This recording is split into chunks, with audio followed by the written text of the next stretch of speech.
When I was in high school, I had this English teacher who used to write the letters BS in big bold red letters on our English papers. And at first we were all kind of like, this is a Christian school and this woman is writing BS all over our papers. Like, oh my word. And then finally one day, one of my friends gathered enough courage to ask her what it meant. And she looked at him and she said, as if the answer was obvious, be specific. Like there's no other explanation for those two letters. So anyway, last week we went on vacation and my daughter was having a really hard time. She's cutting her 2-year-old molars and she was just in terrible pain the whole week. She had a stuffy nose, she was crying, she wasn't eating good, she wasn't sleeping good. Our room let in a lot of light and sound. We were having a hard time. We were struggling. And I had been praying for her all week and it didn't seem to be making it much of a difference at all. But then one night I woke up with her at about 4 a.m.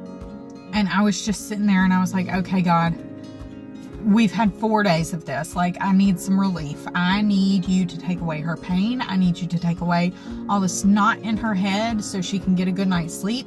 I need you to give us enough cloud cover in the morning so that the sunlight doesn't wake us up super early.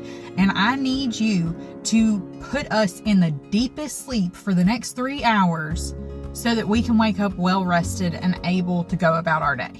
And after I said that prayer, I went to bed.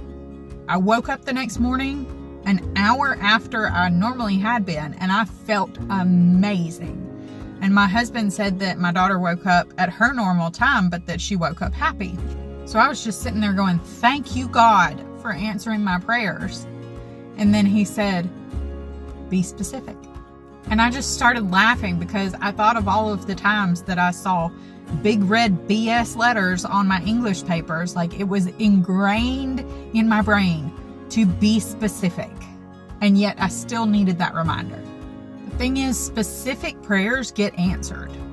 Because even though I was throwing up all of these lofty prayers, I was being so vague and just like leaving it up to God to answer them how He wanted to. And it wasn't until I prayed the specific prayers that I got an answer. Now, the answer may not always be what you want, but the fact that you are taking the time to clearly outline and communicate to Him what you want and need, that's important. So let this be your reminder. If you feel like your prayers aren't getting answered, BS. Be specific.